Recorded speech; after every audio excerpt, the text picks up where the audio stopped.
नमस्कार दोस्तों। एक भाई का प्रश्न था कि परमात्मा ने ये दुनिया क्यों बनाई और परमात्मा तो ये दुनिया बना के मज़े में है और हम लोग सजा भोग रहे हैं। तो ये शिकायत सभी की रहती थी, हमारी भी, मेरी भी, खुद की भी, स्वयं की यही शिकायत रहती थी कि जब भगवान ने, जब हमें दुखी भोगना है तो ऊपर वाले ने ये दुनिया क्यों बनाई? क्यों बेकार के प्रारब्ध के भोग हम भोग रहे हैं? क्यों उस बात की सज़ा काट रहे हैं जिस बात का हमें पता भी नहीं है? या ऐसे इस जन्म में तो हमने गलत नहीं किया, तो कोई बोल देता पिछले में गलत किया होगा, उससे पिछले में गलत किया होगा। कभी ना कभी आपने कुछ गलत किया होगा, उसी की आप सजा भोग रहे हैं। तो यहीं से मेरी भी जो है स्पिरिचुअल जर्नी स्टार्ट हुई थी, इन्हीं सवालों से। और लगभग लगभग सभी के यही सवाल हैं कि चलो, इस जन्म में तो हमें याद है कि भाई हमने क्या किया है, लेकिन पिछले में हमने क्या किया है, ये बात की गारंटी क्या है? और कुछ किया भी, अच्छा भी किया है या बुरा किया है, ये हमको कैसे मालूम है? हमें तो नहीं पता, लेकिन हम सजा क्यों भोग रहे हैं? और फिर परमात्मा ने ऐसा क्यों किया? अगर हमको हमारे प्रारब्ध की ही सजा मिलनी थी, तो फिर हमको अपना प्रारब्ध भी याद होना चाहिए था कि हमने पीछे क्या करके आए हैं, पिछले जन्मों में क्या अच्छा बुरा किया, वो भी हमको मालूम होना जरूरी है। न्याय संगत बात तो तभी होती है। तो जब इस आध्यात्मिक यात्रा में चलते चलते कुछ समय के बाद, बड़े अथक परिश्रम के बाद, जब मैं किसी कंक्लूजन पर पहुंचा, जब मुझे ये अवेकनिंग हुई कि हम ये सोच रहे हैं कि परमात्मा ने दुनिया बनाई, लेकिन हम खुद ही नहीं हैं। मुझे सबसे बड़ा आश्चर्य, शौक ये लगा कि हम ये सोचते रहते हैं कि परमात्मा ने ऐसा क्यों किया, कि हम अलग हैं, परमात्मा अलग है, परमात्मा कोई और चीज़ है, हम कुछ और हैं। लेकिन सबसे बड़ा शौक मुझे जब लगा, जब मुझे ये पता चला कि मैं ही नहीं हूँ। जिस जिस मैं से मैं शिकायत करता था, जिस मैं को मैं समझता था, जिसे मैं अपना अस्तित्व समझता था, वो तो मेरा अस्तित्व है ही नहीं। तो जब ये मुझे समझ में आया, जब ये अचीवमेंट हुई या ये अवेकनिंग हुई, या ऐसे में एनलाइट हुआ अपने आप अपने प्रति, तो तब मुझे पता चला कि मेरा जो अस्तित्व मैं मानता आया हूँ वो तो है ही नहीं। और सवाल करने वाला मेरा वही अस्तित्व है जो एग्जिस्ट नहीं करता, वही सवाल पूछ रहा है कि परमात्मा ने सृष्टि क्यों बनाई, और मेरे साथ ऐसा क्यों हो रहा है और उसके साथ ऐसा क्यों हो रहा है, जबकि यहाँ पे कोई सेपरेटनेस है ही नहीं। जब ये मेरी समझ में आया कि मेरा कोई इंडिविजुअल एग्जिस्टेंस नहीं है, मेरा कोई व्यक्तिगत अस्तित्व नहीं है, मेरा कोई, मैं व्यष्टि स्वरूप नहीं हूँ, मैं समष्टि स्वरूप हूँ। यानी कि जो कॉन्शियसनेस, जो चेतना इस पूरी यूनिवर्स की है, वो मुझसे अलग नहीं है, मेरी चेतना अलग नहीं है, और यूनिवर्स की चेतना भी अलग नहीं है। तो फिर कौन किसको सजा देगा? जब कोई दूसरा ही नहीं है, तो फिर सजा भी कौन किसको देगा और प्रारब्ध भी किसका होगा? तो सबका ध्यान भी इस आध्यात्मिक जर्नी में यहीं पे ही होता है कि आप ये समझें कि आप कौन हैं। तो किसी ने भी, आज से पहले भी किसी ने भी भगवान पर बात नहीं करी डायरेक्ट, किसी ने भी ये समझाने की कोशिश नहीं करी कि भगवान क्या है। सब ने यही कहा कि आप ये देखो कि आप क्या हो, यानी आप कौन हो, आप अपने को क्या मानते हो, क्या जानते हो, इस पर ध्यान दो। तो उनका इशारा कहीं ना कहीं इसी बात की तरफ है कि आपका अपना जो अस्तित्व है, जो व्यक्तिगत अस्तित्व है, वही कहीं ना कहीं सबसे बड़ा इल्यूजन है। उससे बड़ा इल्यूजन नहीं है कोई, उससे बड़ा भ्रम नहीं है कोई। आपका अपना व्यक्तिगत अस्तित्व ही सबसे बड़ा भ्रम है।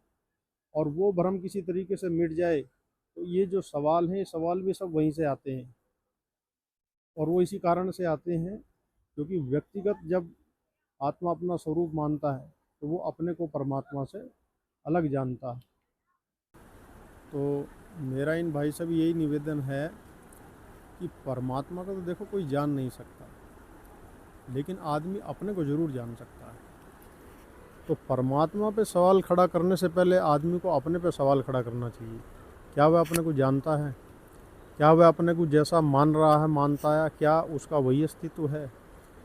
क्या उसका जो व्यक्तिगत अपनी जो चेतना समझ रहा है, जो उसकी व्यक्तिगत एग्जिस्टेंस वो मानता है कि समष्टि से उसकी व्यक्तिगत चेतना अलग है, यानी कि जो यूनिवर्सल कॉन्शियसनेस है उससे उसकी इंडिविजुअल जो कॉन्शियसनेस है वो अलग है, तो पहले वो अपनी इंडिविजुअल कॉन्शियसनेस को एक्सप्लोर करे, तो तब उसको पता चलेगा कि इंडिविजुअल कॉन्शियसनेस जो है वो एग्जिस्ट करती है या नहीं करती है। यानी आप जो अपनी व्यक्तिगत चेतना मान रहे हैं, जो आप अपना निज स्वरूप मान रहे हैं, वो है भी या नहीं है।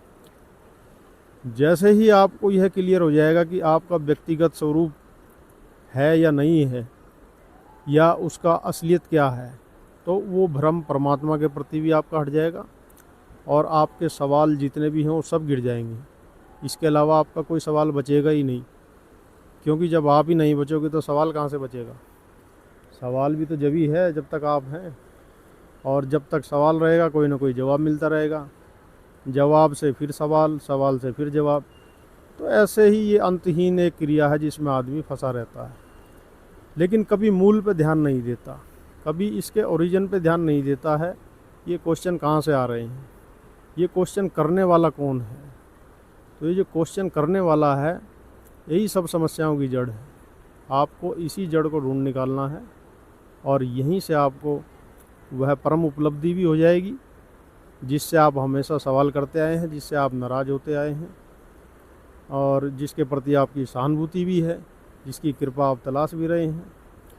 वह सब कुछ आप में ही है, लेकिन कुछ मान्यताओं के कारण ही आपके अंदर ये भ्रम बन गया है कि परमात्मा मुझसे अलग कोई अलग सत्ता है और वो ऊपर बैठा ये खेल खेल रहा है, हम सबको नाच नचा रहा है, और हम कुछ लोगों को बहुत ज़्यादा मिल गया है, कुछ को मेहनत के बाद भी कुछ नहीं मिल रहा है। ये सब चीज़ों के सवाल आपको वहाँ अपना आप ही क्लियर हो जाएंगे, और जब कोई सवाल नहीं बचेगा तो सवाल करने वाला भी नहीं बचेगा, और जब कोई सवाल करने वाला नहीं बचेगा तो कोई तुमसे अलग परमात्मा भी नहीं बचेगा। तो इस तरीके से अपनी खोज में आप स्वयं से ये सवाल करके जान सकते हैं कि आत्मा, परमात्मा और इस जो है ब्रह्मांड का रहस्य क्या है। तो देखो, सबसे सरल तरीका तो यही है, और इसके अलावा आपको कोई तरीका पसंद है तो वो भी आप कर सकते हैं। तो आशा करता हूँ कि ये विषय पर मैंने थोड़ा आपको स्पष्ट उत्तर कोई दिया होगा। हालांकि आपने पहले भी कहा था कि इससे पहले दृष्टा ही दृश्य जो वीडियो है उसको सुनने से थोड़ा सा क्लियरिटी आई, थोड़ा सा कन्फ्यूजन बन गया। तो कन्फ्यूजन का कारण भैया वही है, जब तक ये आपके अंदर ऑब्जर्वर रहेगा ना, ये दृष्टा रहेगा, ये जानने वाला रहेगा, ये अनुभव करने वाला रहेगा, अनुभव करता रहेगा, एक्सपीरियंस करता आपके अंदर रहेगा, या जो भी आप अपनी एंटिटी जानते हैं, मानते हैं, समझते हैं, तब तक आपके सवाल कभी ख़त्म नहीं होंगे। ये सवाल एक ही तरीके से ख़त्म हो सकते हैं कि इस जानने वाले को जान लिया जाए, जिसके माध्यम से हम अनुभव कर रहे हैं, जान रहे हैं। इस जानने वाले को ही अगर किसी तरीके से जान लिया जाए तो ही हमारे मन से ये सवाल हट सकते हैं कि आत्मा कौन है, परमात्मा कौन है, ये हमारे साथ न्याय अन्याय क्यों हो रहा है। तो यही हमें अपनी चेतना की यही खोज करनी है, यही हमें जानना है, और ये जानेंगे हम खुद से सवाल करके, खुद से ही सवाल करके। लेकिन सवाल गहरे होने चाहिए, आपके अंदर वो प्यास होनी चाहिए, आपके अंदर वो जिज्ञासा होनी चाहिए कि आपके लिए सबसे इम्पोर्टेंट काम यही हो, इसके अलावा कोई दूसरा काम आपके लिए सब गैर ज़रूरी है। ऐसा आपका भाव हो, तब आपको यह उत्तर स्वयं ही मिलेगा, स्वयं से स्वयं ही ये उत्तर मिल जाएगा। मुझे सुनने के लिए, समय देने के लिए आपका बहुत बहुत धन्यवाद।